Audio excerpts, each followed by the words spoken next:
this kid got corrupted, the one that did this heinous act, Tyler Robinson. Someone turned his heart into coal. And it is believed by our own FBI that it may have not just been one person, but multiple people. I talk to people, you know that, I've got sources everywhere.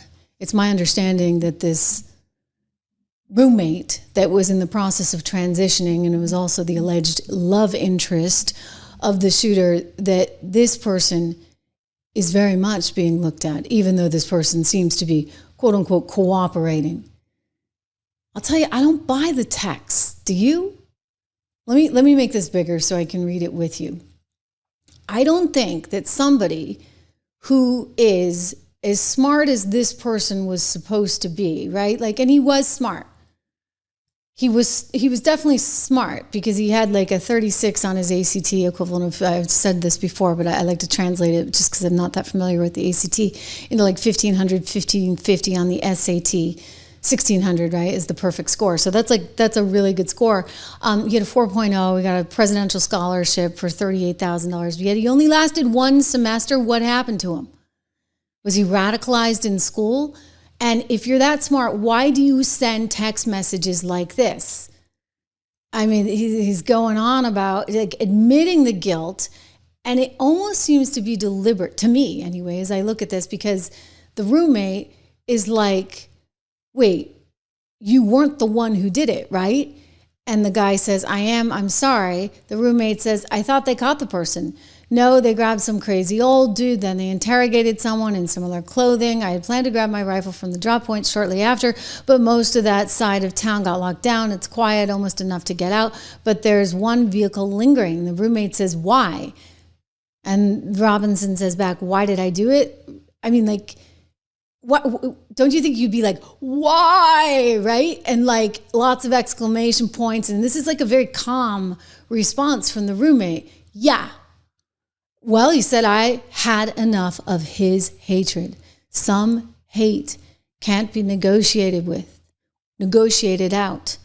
If I am able to grab my rifle unseen, he starts going back about how they're not going to have any evidence. Well, again, like a smart person wouldn't really do that. So it leaves me thinking that this doesn't add up. It just doesn't make sense. At some point, the roommate does say, I'm much more worried about you. He says, you're all I worry about, love. The roommate says, I'm much more worried about you. This is just weird.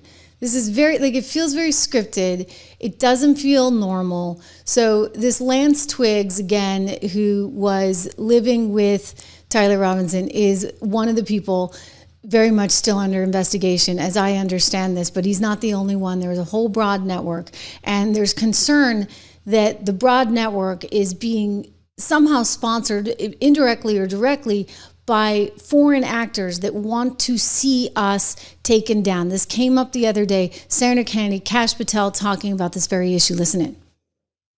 Did Mr. Kirk's assassin act alone? As I've said since the beginning, Senator, it is very much an ongoing investigation, and I can't speak to the state charges. That's for the state to address on their own, but we are providing them with the same investigatory findings we're parting the department. And as I noted to Senator, I believe it was Cornyn or Hawley, that there are a number of individuals that are currently being investigated and interrogated, and a number yet to be investigated and interrogated specific to that chat room. So we are very much in our ongoing posture of investigation. Yeah, so others could have been involved. And yes, he's, did you hear that? He said others could have been involved, and Kash Patel says, yes, sir. They have at least 20 that were in the chat room, but there are a lot of questions. There were some funky groups like out in the mountains there in Salt Lake City. I guess Queers for Salt Lake City is what it was called. So they wiped clean all of their social media after this happened. There's been some reports of people talking about this ahead of time. Don't forget, we talked about this maybe Thursday of last week. There were songs written on accounts that had come out of Salt Lake City about how Charlie was going to die on that particular day, and how that Charlie Kirk's death would not be enough. So these things were out there, and they were out there before this happened. So again, this is why you have senators asking these questions like Josh Hawley. Reports have suggested that the FBI is investigating a broader network of groups that may have had some knowledge of the shooter's plans. Can you give us any details on that, following up what you've already said in public? How's the FBI working to find other potential accomplices, folks who may have known about the shooter's plans, folks who may have encouraged him? Any update on any of that? So in terms of what we do for an interrogation perspective, we go and reach out to the family and community immediately. And we've conducted those investigations and interrogations with local law enforcement, and we're continuing to do that because those closest to the suspect are going to hopefully know the most about the suspect and his beliefs and his ideology. On top of that, unfortunately, it has been leaked that there was a Discord chat, and for those unfamiliar with it, it's a gaming chat room online that the suspect participated in. So what we're doing, we've already done, is serve legal process, not just on Discord, so that the information we gathered is sustained and held in a evidentiary posture that we could use in prosecution should it be decided to do so. And we're also going to be investigating anyone and everyone involved in that Discord chat. Okay, very good. I see the public reports that the Discord thread had as many as 20 additional users. It sounds like you're trying to run down all of that to see if that's accurate, who else may have been on that thread, what they may have known. Is that fair to say? It's a lot more than that, and we're running them all down. It's a lot more than 20? Okay. Yes, sir. You guys heard that, right? It's a lot more than that. So more than 20. So Tyler Robinson, of course, charged. He allegedly admits it right there in that text exchange with the roommate. I don't fully buy it. Curious to see what you guys think on that as I look at these comments here in real time. But I would also say that, and this is what upsets me so much, this sort of growing anti-Americanism that is sprouting up in a really massive way, where increasingly, especially if you go to some of these elite college campuses, there's some kind of acceptance of, maybe you do need violence if you can take out the person with the different opinion that you don't agree with. It's a YouGov study that just came out the other day saying that most Americans say it's unacceptable, like most Americans, right, to be happy about public figures' death. But younger and more liberal Americans are far more likely to call it acceptable. And by the way, you've seen all the horrible, horrible stuff online, right? You've seen, probably not on my show because I just refuse to show it, but I see it because I see what comes through on TikTok, etc., and I see it all on X, and it's bad. There are people that are celebrating this, and then there are people like those Democrats, 58 of them, that don't have the common decency or kindness in their heart to actually pass this resolution and want to somehow tear him down and his family down in this moment of need, like Jimmy Kimmel, right? Like, it's all coming full circle here. Jimmy Kimmel is part of that crowd that just can't stand to think that maybe there is this violence out there. But take a look at this YouGov study, okay? Political ideology, those that are very, very liberal, guess what? 24% of them say violence is always or usually acceptable. What the heck is that? You got 20% that are very liberal saying, not sure. You get the liberals, again, 10% say always or usually acceptable to use violence. 17%, maybe, not sure. I mean, and again, it's dominating amongst the youth. If you compare it to the conservatives, the conservatives want no part of this. They would never say that violence is acceptable. And then when you go over to the mainstream media, this one got me the other night over on CNN, some woman hosting a show there is again trying to echo this narrative that, that they couldn't possibly be coming from liberal extremist groups like Josh Hawley and Kash Patel and Senator Kennedy are investigating, our FBI are investigating. That couldn't possibly be happening. And I love how she gets shot down with cold, hard facts like the ones I just showed you. Watch. This is about punishing them being the left, them being his political opponents. That actually, I think, is surprising to a lot of Americans because that's not typically what you would expect to hear from the White House after. Well, let's talk about some polling that he used to justify those comments before he made them on TV. YouGov came out with a poll 3 days ago talking about how each side feels about violence and support of political deaths. Liberals, 16% believe it's okay to feel joy when your political opponent is killed. Liberals, very liberals, 24%. Conservatives, 4%. Very conservatives, 3%. Justifying violence. Very liberal people have 25% answered yes, it's okay, you're justified to do violence against your political opponents. Liberals 17%, conservatives 8%, and very conservatives 3%. That means it is 6 to 1 times more likely in respondents to this poll on the left. Now, I'm not saying there's exclusivity on the left. I'm not saying that. But there is certainly a problem where 6 times the amount of Republicans believe that it's okay to feel joy when your political opponent is killed, murdered, whatever, attacked, and that 6 to 1 believe that they are okay in justifying violence against political opponents. That's a problem. That's a cancer within the movement. Absolutely. It's a total problem. It is a cancer within the movement. And you know what? Donald Trump knows this, recognizes this. And so the Democrats are trying to manipulate and spin and turn the facts, and they turn to Jimmy Kimmel to help him do it. But guess what? The new FCC's not letting that go down. Here's the president saying, you know what? These left-wing organizations, they have to be called out. He's looking at labeling Antifa for what we all believe it to be. Take a look. Your FBI is investigating the potential role of left-wing organizations in the assassination. I'm wondering if you think if Charlie Kirk's assassin worked alone or if he worked with it. I don't know. I mean, I can tell you he didn't work alone on the internet, because it seems that he became radicalized on the internet. That's just by watching same things that you're watching and hearing. It looks like he became radicalized over the internet. And it seems like his wonderful parents brought in a wonderful neighborhood, smart guy, great boards, great marks, great student. And then something happened to him over a fairly short period of time. Looks like he was radicalized over the internet, and it's radicalized on the left. He's a left. We have a lot of problems with the left, and they get protected, and they shouldn't be protected. But as you understand, I think very well from the tone of your question. Thank you very much.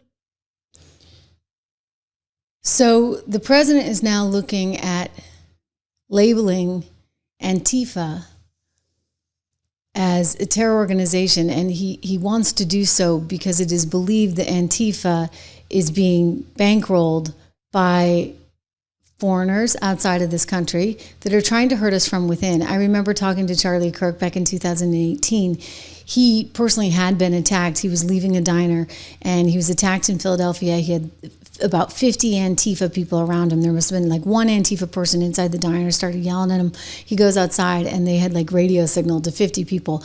And his point to me at the time was that this is getting really serious. The violence is getting bad. And it was shortly after Maxine Waters had been calling for everybody to just, be explicit with somebody who worked for the administration or was a Republican. And I think we've all been through it. I can remember being at my parents' club once and walking in for a 4th of July celebration. And a girl that I grew up with, that I'd known from the time I was like 5 years old, physically turned her body on me, gave me an up-down look of total disgust, physically turned her body away from me because somehow that was okay. I had a grade school teacher who had been a mentor to me start lashing out on Facebook. I mean, I didn't do anything because, we're 600,000 strong over there on Facebook. If I wanted to get everybody worked up and like take on the music teacher, I could have. I'm not going to do that. I'm not, I'm like, what is it? Like these everyday people like now want to go after me. Charlie had it bad where they were attacking him to the point where he had to get security. And I'm told by sources very, very close to him and close to this event, he had 6 security people there. Nobody did a drone. Like they should have done a drone. Okay. That was a mistake because maybe they would have seen the sniper on the roof if they had done the drone. But listen, we've got to do something about these groups. Look at what I've got. I'm pointing to right here. A global web of Chinese propaganda leads to U.S. tech mogul. Okay, this is a guy, Neville Sigmund, okay, who basically is being called out by the New York Times as well as the Daily Beast for having funneled a ton of information, misinformation, and money into these misinformation campaigns. This just came up this week in Congress. They're also looking at Soros and some others, like who's funding this stuff? Do they even know where their money's going? Maybe they do, maybe they don't care. I've always said we follow the money.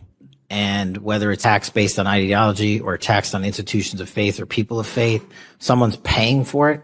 And we are reverse tracing those steps. We are not stopping at the perpetrator themselves. We are reverse engineering to hold those accountable in our investigations to who funded them and knowingly funded them. And we will bring the appropriate steps against them with our partners at DOJ.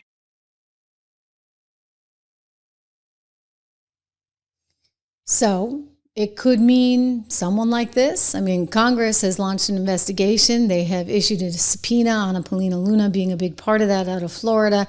They say that this guy is involved in what China tries to call a smokeless war. He, on the other hand, is professing his innocence, saying, I categorically deny and repudiate any suggestion that I am a member of or work for, take orders from, or follow instructions of any political party or government or their representatives. But, you know, if you look at what the New York Times is alleging, if you look at what even Daily Beast, so we got this across the spectrum here with a lot of liberal publications, they seem to think that he's had a hand in some of the radicalization. This also came up on Twitter recently where they were talking about this Armed Queers of Salt Lake City being one of these groups that may have actually received funding from possibly Cuba. This is the logo of the group out of Salt Lake City. And so this is a group that it is believed is being looked at and is being scrutinized by the FBI in terms of whether or not they had some involvement here. Meanwhile, you also have to recognize that this is something that's happening like all over college campuses everywhere. Here's a guy, David Kollick, I think is his name, and he put this up on Twitter. I wanted to share it with you. He went out to Georgia Tech. This is days after Charlie's gone down there, and he's looking at all kinds of really angry anti-fascist stuff. But of course, they all think he's a fascist or a dictator because that's what MSNBC and The View and Jimmy Kimmel keep telling you. Here we go. Georgia Tech University in Atlanta, Georgia. And the first thing I see when I come to the campus is the fall of the Trump fascist regime beginning November 5th, 2025. RefuseFascism.org needs to be investigated. 2028 is way too late. Trump must go now. If you walk with me here, we have another sign. This is the scary part. The time has come for the fall of the Trump fascist regime, beginning November 5th. No, in the name of humanity, we refuse to accept a fascist America. All over the campus, similar signs. No, in the name of humanity, we refuse to accept a fascist America. RefuseFascism.org, followed by a sign that we already read. This is happening all over this campus. So you got to ask yourself, when you see posters like this nonstop, what are they advocating for? Are they inciting certain events that we have seen recently? The time has come for the fall of the Trump fascist regime. The time has come. I want to say that again. The time has come. That is what left-leaning organizations on college campuses at Georgia Tech are propagating to college students. So when I walk around and I ask students, do you condemn the murder of Charlie Kirk? And they say no, it's most likely because of stuff like this. Yeah, and so that has to change, okay? That has to change. And so we need this full investigation to figure out who exactly is pushing this, because I don't think it's coming from good, wholesome Americans. I think it's coming from some foreign sources that want to do us harm. And then, of course, you got liberals trying to take a political advantage of all this. I mean, for goodness sakes, they clearly can't see the forest for the trees because these lawmakers in New York getting themselves arrested because they want to defend illegals. It's like, what about the people who are here legally? Like, do you care about us? Apparently not. Take a look. They're out there causing all kinds of commotion there in New York City today. Being led by a fascist president? I'm here because I should be out of New York. I am here to ensure that we protect all our fellow constituents. It is not illegal to be undocumented. We shall not be moved. We shall not be moved. All right. So they're saying we shall not be moved.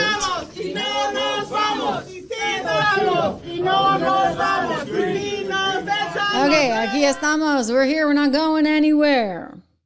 We shall not be moved. They have like the lamest of songs, right? And that's what they did. And so eventually they had to arrest them to get them out of the way. One of them included Brad Landers, who's, you know, basically Mamdami's sidekick. Here's some more video of it. Under arrest! Back up! What? We want A lot of yelling. What? We want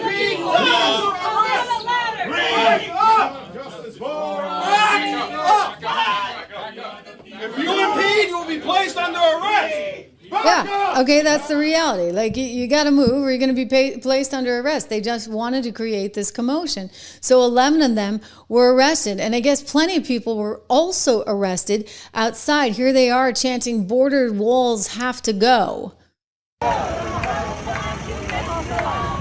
walls have got to go from Palestine to Mexico. Border walls have got to go from Palestine to Mexico. Border walls have got to go from Palestine. Okay, so we had more arrests going on there in New York City. And again, this harkens back to the question we keep getting at, which is, what the heck are these people doing? Why aren't they looking out for actual Americans here in this country? Don't forget, look at New York, what they were getting. The Roosevelt Hotel, which was a beautiful hotel at one point, Midtown, East Side.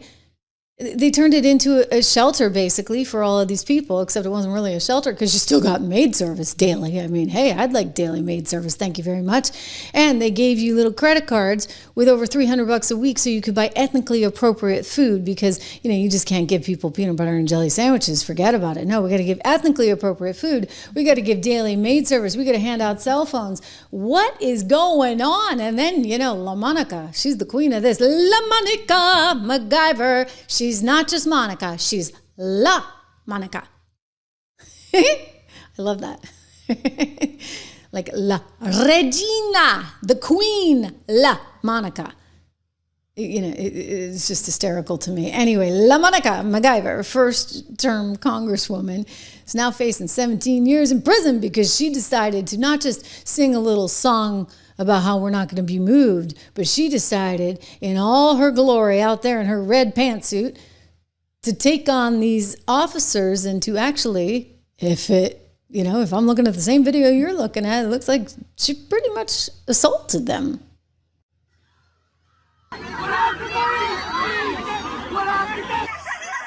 You see this? You see that? Boom. I mean, that's bad, okay? And we've watched this together, I know, a lot. But this is, whoa! That's the one, okay? That's the one. So now she has been indicted and she is going to have to face trial. She's pleading not guilty and she says they're just going after me because I'm a black woman. I don't think so. I think they're going after you because you decided to sock it to one of the federal law enforcement officers, okay? So, times have changed, and those excuses aren't going to work anymore. And I think Americans are actually asking for all of these parties to stand up for what really, really does matter. And that means the Americans that are here and that are here legally. Okay, and by the way, this isn't that controversial. You ask any immigrant who came here legally, and they'd tell you the same thing. Quick shout out to our friends over at Balance in Nature. I love my Balance in Nature because I get all my fruits and veggies that I need to get. There's 31 different ones, and they freeze dry them, and so they keep all the ingredients in there. If you flip it over on the back, you actually can understand what's in there. I didn't think about that, a supplement where you can actually understand the ingredients that are in there. So Balance of Nature, wonderful company. They help me bring you this show for free every single day, 35% off with code Trish and free shipping. So go take a look at them today. Balanceofnature.com. Go to the website. Lots of testimonials. A lot of people who really, really love it. Not just Trish Regan, but lots of different people. And they've been around for a while. I think you should definitely check them out. Again, 35% off. Code word Trish. You're helping yourself and you're helping me. So as we go into the weekend here, again, knowing that the FBI is looking at multiple suspects and there are still a lot of questions as to what happened, I think, more than anything, we just need to remember the goodness of Charlie. We need to remember what he represented, what he wanted, and his legacy has got to live on, right? His legacy has got to live on in a meaningful way for all of us. I think this is exactly what he would want. Without a doubt, I know it's what he would want because he was just a good person through and through. He was someone who really cared about the country. He cared about young people. He cared about the direction we were heading in. He cared about his family. He cared about God. He wanted all of us to have a relationship with God, and he'll be missed every day, every single day. I know by so many of you. So his funeral is this weekend. It's going to be a huge crowd. It's going to be a huge crowd out there in Arizona. The president is attending, and we all have him in our hearts, and we will hold him forever dear. His wife, Erica, has just been named CEO of Turning Point, so she's got a lot of responsibility being put and placed in her, but I think she's ready for the job. I mean, I'll tell you, he picked a good one. He picked a good one in her, and we will honor his legacy forever. Thank you for being here. Please subscribe, and we'll continue the conversation throughout the weekend.